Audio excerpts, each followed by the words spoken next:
Hi నమస్తే welcome to red TV. నేను మీ ప్రత్యూష. ఈ రోజు మన ముందు ఒక స్పెషల్ గెస్ట్ ఉన్నారనమాట. తను ఎవరో కాదు, మనకి బిగ్ బాస్ అంటేనే ఎంత వైరల్ తెలిసిందే కదా. అది కూడా ఇప్పుడు మనకి అగ్ని పరీక్ష చాలా వైరల్ అయింది. అయితే అదే అగ్ని పరీక్షకి బిగ్ బాస్ స్టేజ్ వరకు వెనక్కి వచ్చేసిన ఒక కంటెస్టెంట్ మనతో ఉన్నారు. తనే అండర్ 19 అంటూ కూడా తనని రిజెక్ట్ చేయడం జరిగింది. సో తన ఎక్స్పీరియన్స్ ఎలా ఉంది, అక్కడ ఎలా ఉంది అన్ని కూడా తెలుసుకునే ప్రయత్నం చేద్దాం. ప్రస్తుతం మనతో పాటు జనీత్ ఉన్నారు. జనీత్తో మాట్లాడి మన విషయాలు తెలుసుకుందాం. హాయ్ జనీత్. హాయ్. ఎలా ఉంది? బాగున్నా, చాలా బాగున్నా.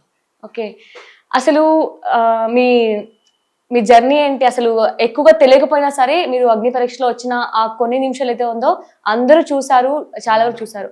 అయితే ఫస్ట్ నేను నీ బ్యాక్గ్రౌండ్ కంటే ముందు అసలు నీ అగ్ని పరీక్ష ఎక్స్పీరియన్స్ ఎలా ఉంది, అక్కడ జడ్జెస్ తో వాళ్ళతో ఎలా బిహేవ్ చేశారు, ఆఫ్ స్క్రీన్ ఆన్ స్క్రీన్ రెండు అడుగుతాను.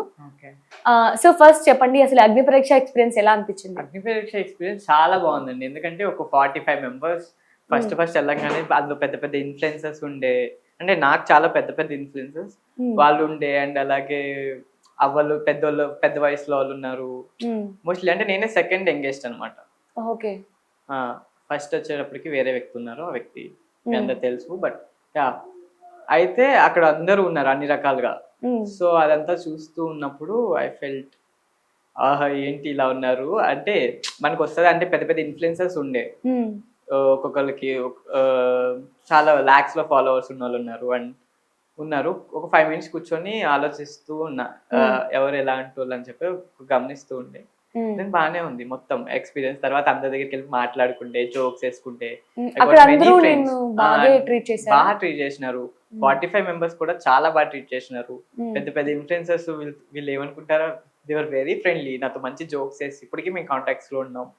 చాలా మంచిగా అనిపించింది. ఓకే, అంటే నిన్ను ఎలా కాంటాక్ట్ అయ్యారు బిగ్ బాస్ వాళ్ళు? అంటే నేను ఎలా సెలెక్ట్ చేశారు అగ్ని పరీక్ష కూడా? అది కామన్ మ్యాన్స్ అప్లై చేసుకోవచ్చు అన్నది నేను ఆదిరెడ్డి గారి దాంట్లో చూసా వీడియో. సో ఆయన కింద డిస్క్రిప్షన్ లింక్ ఇస్తే దాని ద్వారా వెళ్ళి అప్లై చేస్తే అర్ధరాత్రి 3 గంటలకి నైట్ డ్రెస్ మీద, బాక్సర్స్ మీద, నిజంగా స్లీవ్లెస్ మొత్తం ఇదంతా, అది కూడా లూజ్ ఉంది మొత్తం, కూర్చొని అలా టేబుల్ మీద ఫోన్ పెట్టుకొని నేను చెప్పాలనుకున్నది చెప్పేసి తీసేసాను అన్నమాట. ఓకే, 3 minutes వీడియో అప్లోడ్ చేసావా? Okay okay. అక్కడికి వెళ్ళాక జడ్జెస్ ఎందుకు రిజెక్ట్ చేశారు? అంటే అందులో కొంచెమే చూపిస్తారు కదా. నీకు అంటే మనకి రిలీజ్ అయ్యేది కొంచెమే, బట్ అక్కడ జరిగింది చాలా ఉంటుంది. సో మెయిన్ గా ఏం చెప్పారు రీజన్ నిన్ను రిజెక్ట్ చేయడానికి? మెయిన్ గా నన్ను రిజెక్ట్ చేయడానికి రీజన్ అనేది ప్రాపర్ అంటే ఒక ఏజ్ ఒకటే చెప్పారు మోస్ట్లీ, అంతే, ఇంకేం కనపడలే. అంటే నీలో అన్ని క్వాలిటీస్ ఉన్నాయి విన్నర్ అవ్వడానికి. బట్ ఇప్పుడు వెళ్తే నువ్వు 2-3 years లో, ఐ మీన్ 1-2 weeks లో బయటకు వచ్చే ఛాన్సెస్ ఉన్నాయి. సో అందుకని చెప్పి ఒక 2 years తర్వాత చేయడం బెస్ట్, ఎందుకంటే అని చెప్పారు. సో నేను చెప్పిన డామినేషన్ అయ్యే ఎవరైనా డామినేట్ చేసే ఉంది అన్నప్పుడు నేను నా పాయింట్స్ వాటికి కూడా నేను క్లియర్గా నేను చెప్పుకున్నానండి. నేను చాలా డిఫెండ్ చేసుకున్నా, బట్ అదంతా రాలా. నేను రిజెక్ట్ చేయగానే అని ఇచ్చేసి వెళ్ళిపోయినట్టు మాత్రమే చూపించారు. బట్ నేను నా సాయశక్తులు అక్కడ ప్రయత్నించాను. నా వల్ల ఎంత అవుతుందో అంతవరకు నేను ప్రయత్నించాను. ఓకే, నిన్ను అంటే అక్కడ 3 జడ్జెస్ ఉన్నారు. నవదీప్ గారు ఉన్నారు, at the same time Abhijeet గారు ఉన్నారు, ఇంకా బిందు మాధవి గారు. సో వీళ్ళ ముగ్గురులో నీకెవరు బాగా పాజిటివ్ అనిపించింది? అంటే నీ క్యారెక్టర్ కి వాళ్ళు ఓకే విత్ మీ అనుకున్న వాళ్ళు ఎవరు? అభిజిత్ గారు. ఓకే. అండ్ అంటే అన్ని యాక్చువల్లీ అభిజిత్ గారు అండ్ నవదీప్ గారిలో ఉన్నంత ఒక సర్కాసిస్ ఉంటది కదా, అది నాలో కూడా ఉంటది అనమాట. So half. ఓకే, నీకు బాగా అనిపించిందా అంటే అక్కడ వాళ్ళ ముగ్గురు జడ్జెస్ తో, వాళ్ళ సేమ్ టైం శ్రీముఖి గారితో? చాలా మంచిగా అనిపించింది యాక్చువల్లీ వెళ్ళంగానే. It's too good actually. వాళ్ళు చాలా రెస్పెక్టెడ్ ఫుల్ గా నాకు తీసుకున్నారు. బట్ నేను వేసిన క్వశ్చన్స్ కి దేర్ ఇస్ నో ఆన్సర్స్ అంతే. ఓకే, ఇప్పుడు నేను ఒకటి అడుగుతాను ఏంటంటే, ఇప్పుడు నీకు తెలుసు కదా ఆల్రెడీ ఒక మైండ్ సెట్ తో వెళ్తాం అనమాట. మనం ఒకటి స్టెప్ తీసుకునే ముందు దాన్ని నేను ఎంతవరకు డిజర్వ్ కాదా అని క్వశ్చన్ ఫస్ట్ మనలోనే వస్తుంది. సో ఫస్ట్ నీకు అలా అనిపించిందా అని నేను చేయగలుగుతాను అని?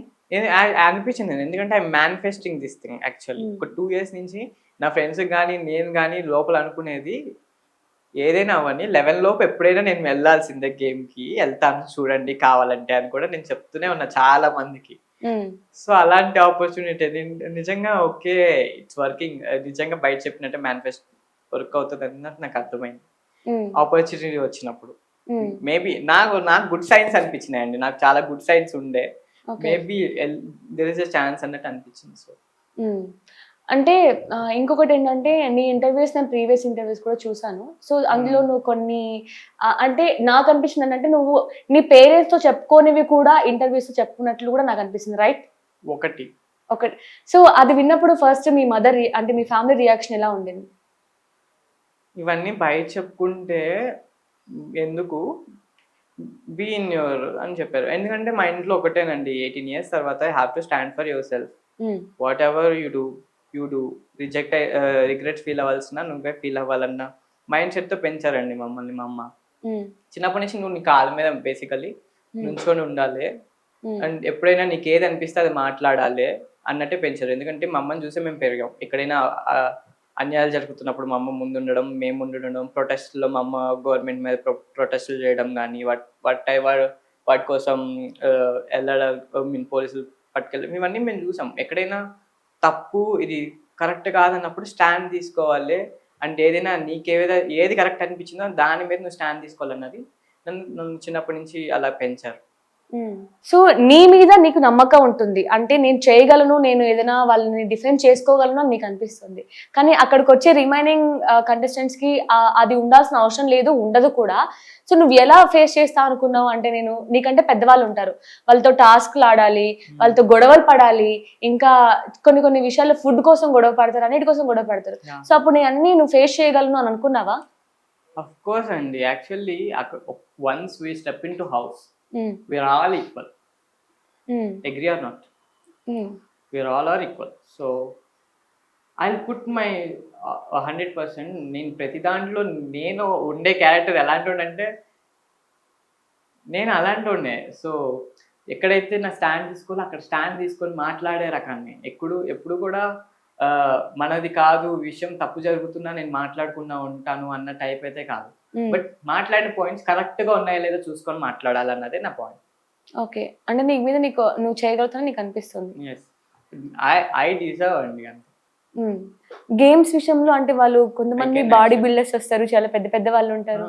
సో వాళ్ళతో ఎలా ఫేస్ చేయగలనుకున్నావు? నేను 100% ఇస్తాను అండి. బల విజయాల గురించి ఆలోచించకుండా ముందుకెళ్లే వాడినే యోధుడు అంటాడు.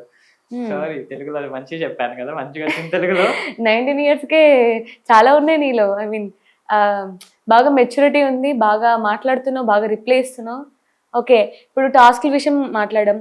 సో ఇప్పుడు నిన్ను అభిజిత్ వాళ్ళు చెప్పాలి కదా, అంటే నువ్వు అన్ని డిజర్వ్, నువ్వు చేయగలుగుతావు, ఒక స్ట్రాంగ్ కంటెస్టెంట్ గా ఉండగలుగుతావు, కానీ నీ ఏజ్ ఒకటే అన్నారు కదా. అసలు ఏ విషయంలో అన్నారు వాళ్ళు? నీలో ఏ విషయం చూసి ఆ మాట అన్నారు? అన్ని విన్న తర్వాత అన్నారు. ఎందుకని ఎవరు తెలియదు, నిజంగా తెలియదు. I don't know. అంటే ప్రతిదీ బాగానే జరిగింది, ప్రతిదీ super super super super super. So నాకే ఒక క్లారిటీ లేదు అసలు ఎందుకన్నారు అన్నది. Because everything went so well, I don't know what happened. నీకే తెలియదా అంటే వాళ్ళు ఎందుకన్నారో కూడా? అంటే నేను అడిగిన క్వశ్చన్ అడిగితే వాళ్ళు చెప్పింది ఏంటంటే, యు ఆర్ ద స్ట్రాంగెస్ట్, ఇప్పుడు you will go, I want to see as a winner not a contestant అన్నట్టు వాళ్ళు అన్నారు. నేను దానికి కూడా నేను చెప్పాల్సింది నేను చెప్తున్నానండి, but it didn't happen. Okay, అంటే ఒకవేళ నీకు ఏజ్ ఉంటే నువ్వు వెళ్ళుంటావు అనిపిస్తుందా? Maybe yeah, 100%. నాకు ఇంకో డౌట్ ఏంటంటే, ఈ బిగ్ బాస్ ఏజ్ లో కూడా వెళ్ళడానికి కూడా నేను డిజర్వ్, ఎందుకంటే I 18+, I can make it. Okay, అది నీ మీద ఉన్న నీ కాన్ఫిడెన్స్? నా మీద ఉన్న కాన్ఫిడెన్స్ కాదు, పీపుల్ ఆర్ ఆల్సో ఫెల్టింగ్. ఎవరైతే నన్ను చూసినారో అందులో చాలా మందికి అనిపించింది I deserve to be in BB అని. కానీ జడ్జెస్ కనిపించలేదు కదా, అనిపించాల్సిన జడ్జెస్కే కదా. జడ్జెస్ కనిపించాలి, but it didn't happen, but they are very sweet to me. Okay, నేను యాక్సెప్ట్ చేస్తాను దాన్ని అయితే. ఓకే, ఇప్పుడు మనకి అందరికి ఉండే క్వశ్చన్ ఏంటంటే, అంటే అనిపించాలి అంటే ఇట్ డిపెండ్స్ అండి. యాక్చువల్లీ నేను ముందు అందరికన్నా ఫస్ట్ నేనే లోపలికి వెళ్ళి ఉంటే మేబీ ఆల్రెడీ వాళ్ళ కేటగిరీ అయిపోయిందేమో, హూ నోస్. ఒక వ్యక్తిని అనుకుంటారు కదా, సో ఐ ఫెల్ట్. ఓకే, ఇప్పుడు అందరికి ఉండే క్వశ్చన్ ఏంటంటే, అసలు బిగ్ బాస్ ఒక స్క్రిప్ట్ అని అందరూ ఫీల్ అవుతూ ఉంటారు, చాలా క్వశ్చన్స్ కూడా వస్తున్నాయి. సో ఈ అగ్ని పరీక్ష ఏమైనా స్క్రిప్ట్ అంటే ఆల్రెడీ కామన్ పీపుల్స్ ని సెలెక్ట్ చేసి ఇలా కామన్ పీపుల్స్ ని హింసిస్తున్నారా అని మీకేమన్నా మీరేం ఏం చెప్తారు? లేదండి, స్క్రిప్టెడ్ అని ఏమి అనిపించలేదు నాకు. నేను ఎందుకంటే అక్కడ ఉన్న జడ్జెస్ని వాళ్ళని మాత్రం చూసి, సో స్క్రిప్టెడ్ అయితే ఏమనిపించలేదు. అలా చెప్పొద్దని చెప్పారా ఏంటి కంపెనీస్? చెప్పొద్దని చెప్పినా అక్కడ చెప్పొద్దు అని చెప్పడానికి ఏమీ లేదు. అంటే ఇప్పుడు కామన్ పీపుల్ తీసుకుంటాం 9 మెంబర్స్ ని అని చెప్పారు. కానీ ఇప్పుడు మనం సెలెక్ట్ చేసిన వాళ్ళని చూస్తుంటే అందరూ ఇన్ఫ్లుయెన్సర్స్ ఉన్నారు. 1 lakh పైన ఫాలోవర్స్ ఉన్న వాళ్ళే ఉన్నారు. అంటే దీన్ని చూస్తే స్క్రిప్ట్ అనిపించట్లేదా? 1 lakh పైన ఉన్నా సరే వాళ్ళు కూడా ఇలాంటి ఆపర్చునిటీ కోసమే చూస్తున్నారు. అంటే ఆల్రెడీ వాళ్ళందరికీ తెలిసిన ఫేసెస్ కదా. అంటే అప్పుడు కామన్ పీపుల్ ఎలా అవుతారు వాళ్ళు అని బయట టాక్ వస్తుంది. దాని గురించి ఏం చెప్తారు? వాళ్ళు అంటే మేబీ అంటే వాళ్ళు కూడా ఇలాంటి ప్లాట్ఫామ్ అనేది ప్రతి ఒక్కరికి కావాల్సిన ప్లాట్ఫామ్. వాళ్ళకి ఇలాంటి ప్లాట్ఫామ్ దొరకలేదు కాబట్టి వాళ్ళు కూడా కామన్ మ్యాన్ కింద అప్లై చేస్తున్నారు అని అనిపించింది. అంటే ఇది స్క్రిప్ట్ కాదంట, వాళ్ళని కూడా సెలెక్ట్ చేయడం స్క్రిప్ట్ కాదా? వాళ్ళని సెలెక్ట్ చేసే స్క్రిప్ట్ అంటే నేను స్క్రిప్ట్లో అంటే స్క్రిప్ట్ రాశారు అన్న దానికి నేను దాంట్లో లేనండి. ఏదైతే బిగ్ బాస్ టీమ్ ఉందో అందులో నేను లేనప్పుడు నాకు అది స్క్రిప్టా లేదన్నది నాకు ఎలా తెలుస్తుంది? మేము చూసినంత వరకు అయితే మాకు అదంతా జెన్యూన్ అనిపించింది. అది మాత్రం చెప్పగలను. ఓకే. ఇప్పుడు నీకు తెలుసు కదా అంటే ఎవరెవరు సెలెక్ట్ అయ్యారు కామన్ పీపుల్ కింద. సో ఇప్పుడు సెలెక్ట్ అయిన వాళ్ళల్లో నీకెవరు అంటే వీళ్ళు డిజర్వ్ మంచి వాళ్ళు అయ్యారని నీకు అనిపిస్తుంది? అట్ ద సేమ్ టైం వీళ్ళు కాకుండా ఉంటే బాగుండేది, వీళ్ళు అసలు డిజర్వ్ కాదు, వీళ్ళ ప్లేస్ తో వీళ్ళ అయింటే బాగుండేది అని ఎవరిని చూస్తే అనిపించింది? అక్కడ దాకా వెళ్ళారంటే కంపల్సరీ దే డిజర్వ్ అనే నేను నమ్ముతా ప్రతి ఒక్కరు.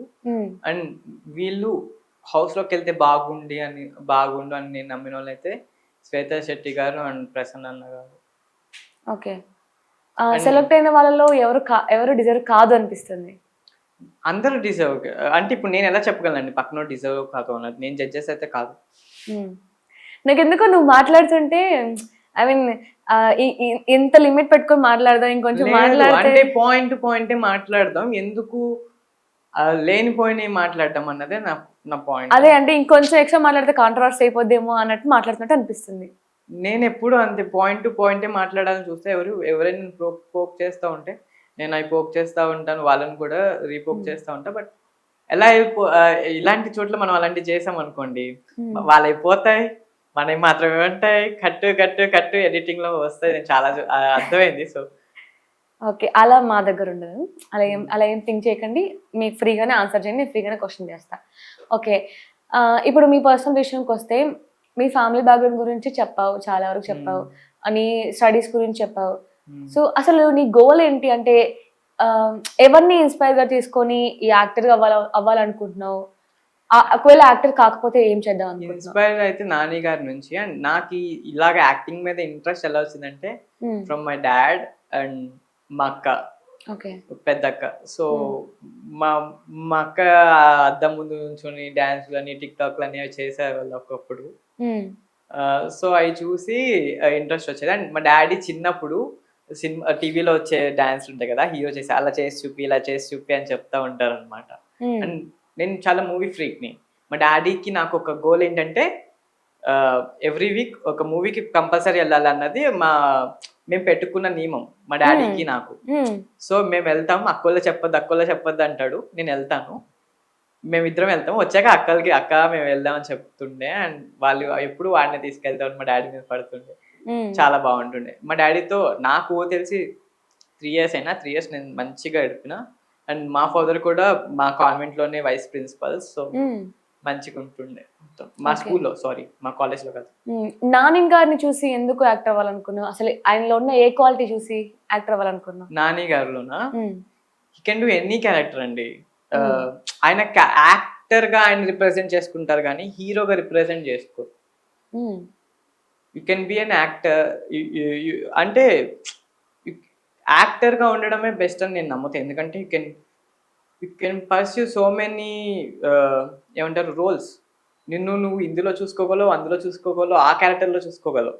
బట్ ఒక్కొక్క అన్ని నేను నమ్ముతా. సో సెలబ్రిటీస్ వచ్చేటప్పటికి మోస్ట్లీ ఉన్నా సరే ఎక్కువ కమర్షియలైజ్డ్ ఉంటుంది, ఆయనది ఎక్కువ సబ్జెక్ట్ మీద ఉంటుంది.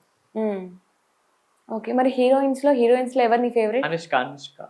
Anushka same reason. అండ్ అలాగే నేను fan of Arundhati.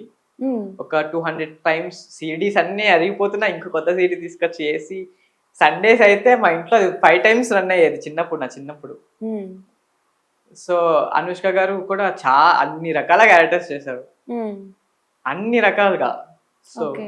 Well she is also good actress. So so ఇప్పుడు కొత్తగా వస్తున్నారు కదా కొత్త కొత్త హీరోయిన్స్. సో వాళ్ళల్లో నీకెవరు ఇష్టం బాగా? సాయి పల్లవి గారు, అనుపమ పరమేశ్వరన్ గారు, మృణాల్ ఠాకూర్ గారు, they very good actresses. Okay. ఇప్పుడు నువ్వు యాక్టర్ అవ్వాలని ఇదంతా చేస్తున్నావా? అంటే బిగ్ బాస్కి వెళ్తే మంచి ఫేమ్ వస్తుంది, సో ఛాన్సెస్ వస్తాయని? యాక్టర్ అవ్వాలన్నది నాకు చిన్నప్పటి నుంచి ఉంది. So I want to be an actor. I wanted to be an actor and business man. Okay. I can be. నేను అడుగుతుంది ఏంటంటే, ఇప్పుడు బిగ్ బాస్ ని చూస్ చేసుకున్నావు కదా, అంటే వెళ్ళాలనుకుంటున్నావు కదా, సో బిగ్ బాస్ కి వెళ్తే మనకి మంచి ఫేమ్ వస్తుంది, సో ఛాన్స్ వస్తాయని అలానే అనుకున్నావా? నాట్ ఓన్లీ ఛాన్సెస్ అండి, నాకు గేమ్ అంటే ప్యాషన్ అని చెప్తున్నాను కదా చిన్నప్పటి నుంచి. ఆ గేమ్ లో నేనుంటే, నేను చిన్నప్పటి నుంచి చూసినప్పుడల్లా ఆ సిచ్యువేషన్ లో నేనుంటే నేను ఎలా స్టాండ్ తీసుకుంటా అన్నదే నేను ఎక్కువ ఆలోచిస్తూ ఉంటాను. ఓకే. సో అందుకని ఆ గేమ్ అంటే నాకు చాలా ఇంట్రెస్ట్. ఓకే. అంటే ప్రీవియస్ 8 సీజన్స్ అన్ని చూసావా? అన్ని ఫాలో అవుతూ వచ్చావా? ఓకే. ఇప్పుడు సేమ్ ఇప్పటి వరకు 8 సీజన్స్ చూసావు. నీ క్యారెక్టర్ కి బాగా దగ్గరున్నాడు అని అనిపించింది ఈ సీజన్ 8 సీజన్స్ లో ఎవరు అనిపించారు బాగా నీకు? నా క్యారెక్టర్ కి బాగా దగ్గర అంటే హర్యానా గారు అనిపించారు. అంటే హర్యానా గారు నాకు నచ్చారు. సో నా క్యారెక్టర్ కి దగ్గరగా అంటే అభిజిత్ గారు అనిపించారు మోస్ట్లీ. ఎందుకంటే అభిజిత్ గారు అండ్ నవదీప్ గారు మిక్స్ అని నేను ఇందాక చెప్పాను. ఎందుకంటే వాళ్ళిద్దరిలో ఉన్న వీళ్ళలో ఉన్న ఎటకారం ఉంది, ఆయనలో ఉన్న స్ట్రాటజిక్ థింగ్స్ ఉన్నాయి.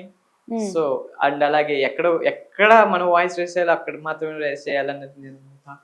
ఎక్కడ ఫన్నీగా ఉండాలి అక్కడ ఫన్నీగా ఉండాలని నేను నమ్ముతా. So okay. ఇప్పుడు ఒకవేళ నువ్వు బిగ్ బాస్ కి వెళ్ళింటే అందరూ కంటెస్టెంట్స్ నుంచి ఎక్స్పెక్ట్ చేసేది ఏంటంటే ఎంటర్టైన్మెంట్ ఎక్స్పెక్ట్ చేస్తారు. సో నువ్వు ఏ విధంగా ఎంటర్టైన్ చేస్తావు అనుకున్నావు? అంటే జోక్స్ వేస్తావా, కామెడీ చేస్తావా, జోక్స్ అంతే, యాక్టింగ్? నో, యాక్టింగ్ చేయడా, if you have a mask, acting అనేది ఒక మాస్క్ అండి. అది వేసుకుని నువ్వు ఇంట్లోకి వెళ్తే నువ్వు మాస్క్ వేసుకున్నావు అంటారు. So I don't do that, I be myself అంతే. ఓకే. కామెడీ చేసి ఎంటర్టైన్ చేద్దాం అనుకున్నావా? Comedy I can do. అది కూడా కామెడీ ఎలా అంటే ఇప్పుడు చేసేమంటే కామెడీ జోకులు చెప్పే రకాన్ని కాదు, అది ఆ సిచ్యువేషన్ లో వచ్చే కామెడీని నేను చేయాలని చూస్తా. ఓకే. బాగా ఫుడ్ తింటావా నువ్వు? ఓకే. అంటే ఒక పూట ఫుడ్ లేకపోతే ఉండలేవా? ఐ మీన్ తినకుండా మేనేజ్ చేయగలుగుతావా? ఉన్నాను కదా ఆల్రెడీ, చాలా రోజులు ఉన్నా. ఓకే. అంటే బిగ్ బాస్ లో మనకి ఫుడ్ సరిగ్గా ఉండదు. సో నేను 5th టైంలోనే ఉండాల్సిన సిచ్యువేషన్స్ లో నేను ఉన్నాను. అలాగ 1 డే ఫుడ్ అంటే ఇప్పుడు నువ్వు అక్కడ గేమ్స్ ఆడాలి, అంత మేనేజ్ చేయాలి, సో నీకు ఎనర్జీ కావాలి. అప్పుడు కూడా నేను స్కూల్కి వెళ్తుండే, బయటకు వచ్చి సాయంత్రం ఈవినింగ్ ఆడుకుంటుండే. ఐ కెన్ మేనేజబుల్ అండి. అంటే సపోజ్ ఈ రోజే తీసుకోండి, మార్నింగ్ లేసినప్పటి నుంచి నేను నా రూమ్ నుంచి బయటికి రాగా ఏదో ఈ కాంట్రవర్సీ వల్ల నాకు తినబుద్ధి కల్లా ఏం కాదు. ఇప్పుడు బాగానే వచ్చి చేస్తున్నాను కదా, ఇది 2వ interview, but I'm doing it అంతే. It's fine. నాకు ఫుడ్ కావాలి, తినాలి అన్నది లేదు, కానీ ఫుడ్ అనేది ఇంపార్టెంట్. ఎప్పుడైతే మన చేతికి వచ్చిందో దాన్ని మాత్రం అప్పుడు కుమ్మేస్తాను అనమాట. ఓకే. లేకపోయినా ఉంటావు, వచ్చినప్పుడు మాత్రం వదులుకోను. Okay, nice. ఇప్పుడు నువ్వు అగ్ని పరీక్ష వరకు వెళ్ళేసి వచ్చావు, జస్ట్ మిస్ అయినట్టుంది అంటే వాళ్ళు చెప్పిన విధానం బట్టి. సో ఎలా ఎలా ఎలా ఫీల్ అవుతున్నావు? అంటే పర్లేదు ఇక్కడ వరకు వచ్చానని హ్యాపీగా ఫీల్ అవుతున్నావా? అయ్యో ఒక స్టెప్ తో వెనక్కి వచ్చేసానని బాధపడుతున్నావా? హ్యాపీగా ఫీల్ అవుతున్నా, ఎందుకంటే జనాల నుంచి వచ్చిన పాజిటివిటీ. అండ్ బాధగా ఫీల్ అవుతున్నా, ఎందుకంటే ఇక్కడ దాకా వచ్చిపోయాను అని కూడా. ఎందుకంటే నేను డిజర్వింగ్ అని జడ్జెస్ కూడా అనిపించినప్పుడు they could have given 1 more chance. నేను నెక్స్ట్ లెవెల్ అయినా ప్రూవ్ చేసుకునేవాడిని కదా అని అనిపించింది. ఓకే. ఇప్పుడు నీ ఫాలోవర్స్ ఉంటారు, నీ ఫ్రెండ్స్ ఉంటారు, నీ ఫ్యామిలీ మెంబర్స్ ఎలా రియాక్ట్ అవుతున్నారు దీని నుంచి? They feel so happy. ఎందుకంటే ఒక అన్నోన్ స్టోరీని తీసుకొచ్చి నేను ఇక్కడ మా అమ్మ గురించి చెప్పగలిగాను. అండ్ మా అమ్మమ్మ అయితే చూసినప్పుడు ఏడ్చేస్తుంది. లిటరల్లీ నేను వీడియో కాల్ చేసి ఇక్కడ ఈ టైంలో నాది వస్తుంది పెట్టండి అని చెప్పి పెడితే మా అమ్మ వీడియో కాల్ పట్టుకొని ఉంది అండ్ మా అమ్మమ్మ చూసి ఏడ్చేస్తుంది actually. So I fell so happy. And people కూడా సో ప్రౌడ్ ఆఫ్ యూ అని పెడుతున్నాడు. And I fell so happy. And మా అమ్మ కూడా నాకు ఒక రీల్ షేర్ చేశారు ఇన్స్టాలో. ఆ రీల్ చూస్తే ఐ ఫెల్ట్ మా అమ్మ కూడా నా గురించి ఇలా అనుకుంటుందని ఒక హై వచ్చింది. ఏంటా రీల్?